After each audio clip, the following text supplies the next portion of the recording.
Hey guys, welcome back to Electrical Car Repair Live. Thank you guys for watching and subscribing to the channel. In today's video we'll be working here guys on a Dodge Dart. So if you have a problem with your purge valve, you have a code related to purge valve, I think the codes are such as P0443 P0444, something like that guys. It could be a bad fuse that can cause that as well. So in today's video we'll explain which fuse is guys for the purge valve and which fuse controls the purge valve. Quick introduction. Every car we get at the shop we make at least 200 videos, including this Dodge Dart, this generation guys, we'll have at least 200 videos. Why we do all that? Because our mission here at the shop is to save you guys as much money as we can. So please subscribe to the channel, like the video guys, hopefully you will find the information helpful and will save you more money. In addition guys, if you want to if you need to buy any car parts, tools, anything like that, check out the link in the description of the video below and you can save even more money on parts, tools, anything pretty much. Pretty good price, fast shipping guys, check out the link. Now I'll go ahead, open the hood and I'll explain about the purge valve. This is the 2.4 engine, but even if you have a different engine the procedure will be about the same guys. Now that car there, that's another engine out of a Dodge Dart. This is guys your purge valve, that's what it looks like. These purge valves, what it does, it has only two wires, positive and negative, and it has a magnet that opens, it's a solenoid, and it lets the fumes, the fumes from the fuel tank to go in the intake and burn through the engine.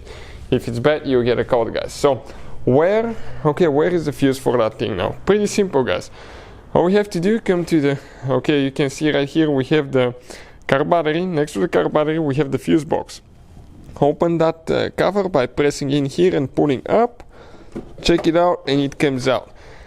Now on the back side you're going to notice guys, the fuse numbers, and the relays printed on the back side of the fuse box. For instance, if you have an F, that's a fuse. If you have a T, that's a relay.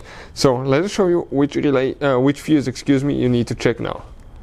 So the fuse that we need to check guys, it's fuse number 87.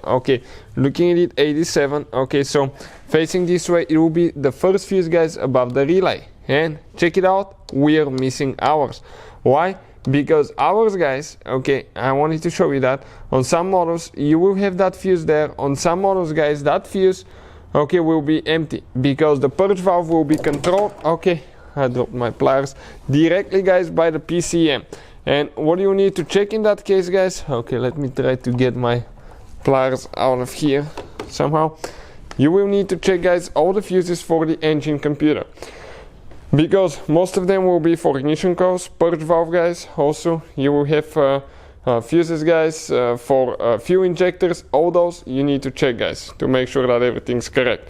But on some models, depending on the year and the engine, you will guys have a fuse there and it will be that fuse number 87. And if you guys have a fuse, it will be actually a red 10 amp fuse, like this one here. That's what's going to look like, little bitty red fuse. So hopefully guys the video will be helpful to any of you trying to do that. Thank you for watching, please subscribe to the channel for more videos and see you guys next time.